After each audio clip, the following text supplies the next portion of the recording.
Hello बच्चा party, welcome back to my YouTube channel Academic Bytes. आज मैं इस वीडियो में आपको पढ़ाने वाली हूँ क्लास 8 इंग्लिश लिटरेचर का chapter the hero. Video start करने से पहले अगर आपने वीडियो को लाइक नहीं किया है तो प्लीज वीडियो को लाइक, शेयर और चैनल को सब्सक्राइब जरूर कर दें और बेल आइकन को प्रेस करना ना भूलें ताकि आपको सभी वीडियो की नोटिफिकेशन टाइम टू टाइम मिलती रहे।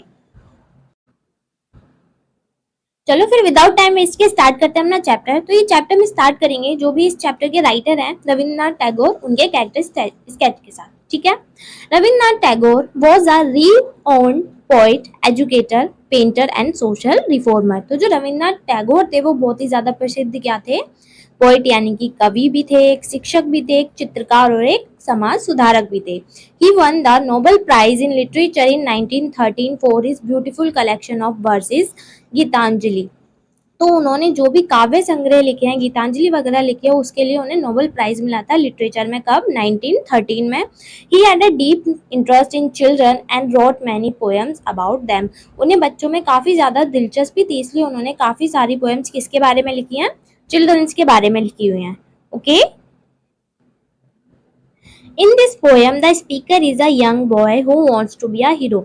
तो जो इस पोएम का स्पीकर है, जो कि क्या है, एक यंग लड़का है, वो क्या बनना चाहता है? एक हीरो बनना चाहता है। He describes an imaginary journey with his mother. तो एक काल्पनिक कहानी सुना रहा है इस पोएम में। वो कहानी रियल नहीं है, उसकी इमेजिनेशन है। Okay. One evening after sunset as they are travelling through a deserted place a group of villains attack them. तो एक शाम सूरज ढल जाने के बाद जब वो अपनी माँ के साथ एक डेजर्टेड मतलब रेगिस्तान बंजर जमीन में से यात्रा कर रहा होता है, तो एक विलन्स का जो ग्रुप होता है वो उन पर क्या कर देता है? अटैक कर देता है।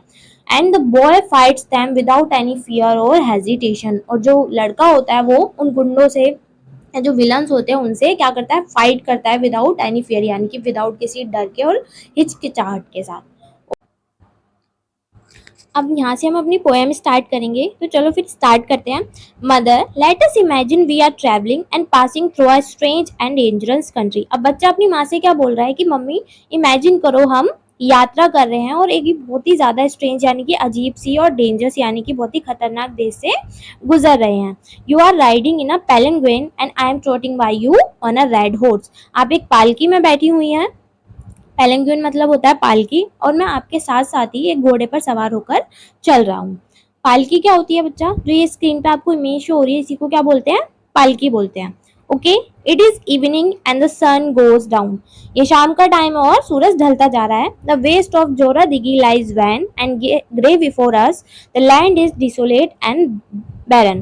तो जो जोरा दिगी का वेस्ट लैंड है वो वेन मतलब ढलता जा रहा है, ढलता जा रहा है। वेस्ट क्या होता है? मतलब वहाँ पे बहुत ही ज्यादा कम लोग रहते हैं और वहाँ पर पेड़ पौधे भी काफी ज्यादा कम है, और जो लैंड है बहुत ही ज्यादा डिसोलेट और बैरन है। डिसोलेट मतलब उजड़ा हुआ, और बैरन मतलब वहाँ की जमीन कैसी है? बंजर जमीन है, वहाँ पर आप खेती नहीं कर सकते। ओके, इसलिए वहाँ पे प्लांट्स भी बहुत कम है। ठीक है। You are frighten and thinking I know not where we have come to. आप डरी हुई हैं और सोच रही हैं कि मुझे नहीं पता है कि हम कहाँ आ चुके हैं। I say to you mother do not afraid. तो मैं आपसे कहता हूँ कि मम्मी डरो मत। The meadow is pricky with spiky grass and through it runs a narrow broken path। तो जो meadow मतलब घास की जो मैदान है वो किससे भरे हुए हैं? कांटेदार घास से भरे हुए हैं, और उनमें से एक पतला सा टूटा हुआ रास्ता गुजर रहा है। ठीक है। There are no cattle to be seen in the wide field. इतने बड़े फील्ड में वहां पर कोई भी कैटल नहीं दिखाई दे रहा। कैटल मतलब मवेशी, कोई भी मवेशी नहीं है वहां पर। They have gone to their village stalls. वो अपने विलेज स्टॉल्स में जा चुके हैं, मतलब जानवरों का जो स्टॉल होता है ना जहाँ पर वो रहते हैं, वहां पर वो जा चुके हैं। It grows dark and dim on the land and sky and we can not tell where we are going.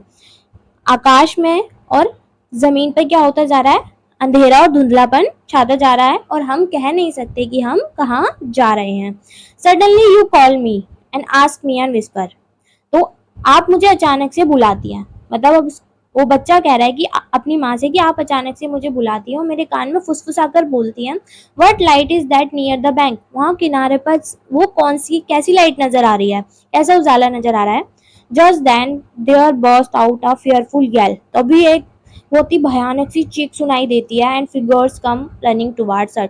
और जो भी आकृतियां अंधेरे में हमें धुंधली धुंधली दिखाई दे रही थी वो हमारी तरफ दौड़ती हुई नजर आती हैं। ओके।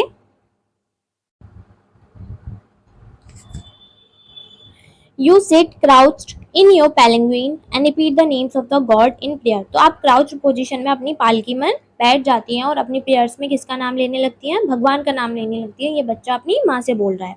क्राउच क्या होता है बच्चा? जो डर के मारे एक कोने में हम छुप के बैठ जाते हैं ना, अपना पैर वगैरह फोल्ड करके, उस पोजीशन को क्राउच बोलते हैं। स्क्रीन पे जो आपको इमेज शो हो रही है ना, तो इसी पोजीशन को क्या बोला जाता है? क्राउच बोला जाता है। Okay. The bearer shaking in terror hide themselves in the thorny bush. I shout to you, don't be afraid, mother, I am here. With long sticks in their hand and hair all wild about their heads, they come nearer and nearer. तो जो बियरस थे, ढोल बजाने वाले थे, वो डर से कांपने लगते हैं और अपने आप को थ्रोनी बुशेस यानी कि कांटेदार झाड़ियों में छुपा लेते हैं। थ्रोनी मतलब होता है कांटेदार और बुश मतलब होता है झाड़ियां। Okay. I shout to you, मैं चिल्लाकर आपसे बोलता हूँ कि don't be afraid mother, I am here, कि मम्मी डरो मत, मैं यहाँ पर हूँ। With long sticks in their hands and hair all wild about their heads, they come nearer and nearer. उनके हाथों में क्या है? बड़ी बड़ी लंबी लंबी सी लकड़ी की स्टिक्स हैं और उनके बाल खुले हैं, उनके सर पे बिखरे हुए हैं और वो हमारे पास आते जा रहे हैं, आते जा रहे हैं। I have I shout, have a care you villains, one step more and you are dead man. तो वो बोलता है कि ध्यान से, जो लड़का है वो उनको धमकी देता है विलन्स को कि तुम बदमाश हो, तुमने एक कदम और आगे बढ़ाया तो तुम मारे जाओगे।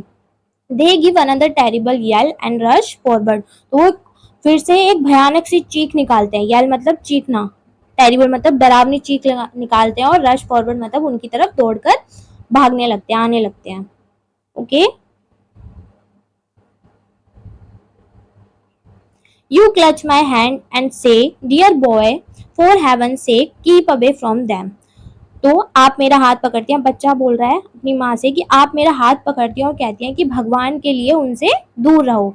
आई से मदर जस्ट यू वॉच मी, मैं फिर आपसे कहता हूँ कि आप बस देखो कि मैं क्या करता हूँ। Then I spur my horse for a wild gallop and my sword and buckler clash against each other. फिर मैं अपने इस पर मतलब घोड़े को प्रेरित करना तेज भागने के लिए, हम उसकी लगाम खींचते हैं ना तो घोड़ा तेज भागने लगता है, तो उसी को बोलते हैं स्पर। अब वाइल्ड गैलोप मतलब वो फास्टर फास्टर स्टेप लेने के लिए प्रेरित करना हॉर्स को।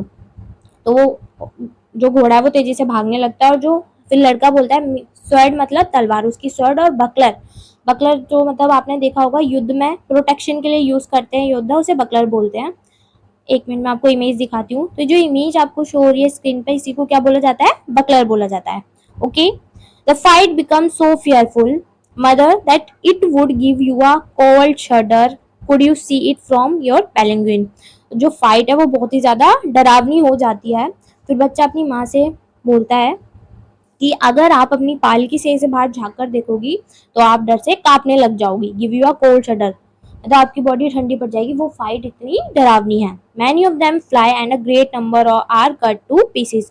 तो बहुत सारे तो इधर उधर उड़ के जाने लगते हैं। आपने मूवीज में सीन देखा होगा ना, जब हीरो विलन्स को मारता है तो गुंडे इधर जाते हैं उधर जाते हैं, तो वैसे many of them fly and a great number are cut into pieces. और बहुत सारे को तो उसने पीसेस में कट कर दिया है, उस लड़के ने, वो बता रहा है ऐसे।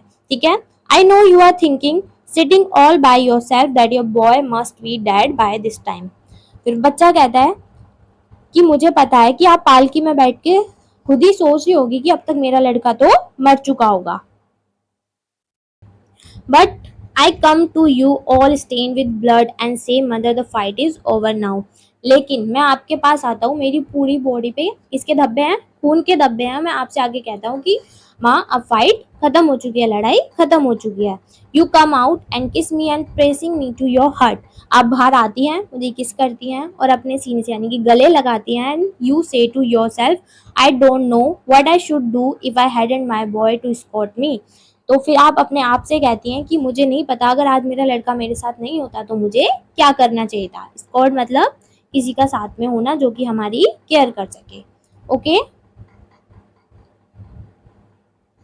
A thousand useless things happen day after day and why couldn't such a thing come true by chance। अब वो लड़का बोलता है कि ऐसी ही बहुत सारी फालतू की चीजें दिन ब दिन होती रहती हैं, लेकिन क्या ऐसा नहीं हो सकता कभी कोई ऐसी सिचुएशन भी सच हो जाए बाय चांस, ऐसी कोई स्टोरी भी, it would be like a story in a book, तो ये किसी कहानी की किताब की तरह होगा। My brother would say, is it possible, फिर मेरा भाई कहता है क्या ये संभव है ऐसा होना। I always thought he was so delicate, और मुझे हमेशा लगता है कि वो बहुत ही ज्यादा नाजुक है।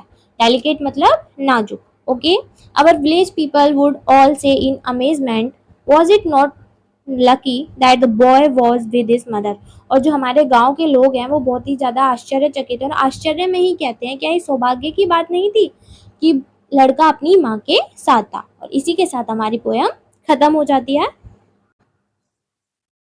That's it for the video. I hope आपको ये चैप्टर अच्छे से समझ आया होगा। अगर आपको कोई भी डाउट है तो let me know in the comment section, मैं रिप्लाई ज़रूर करूँगी।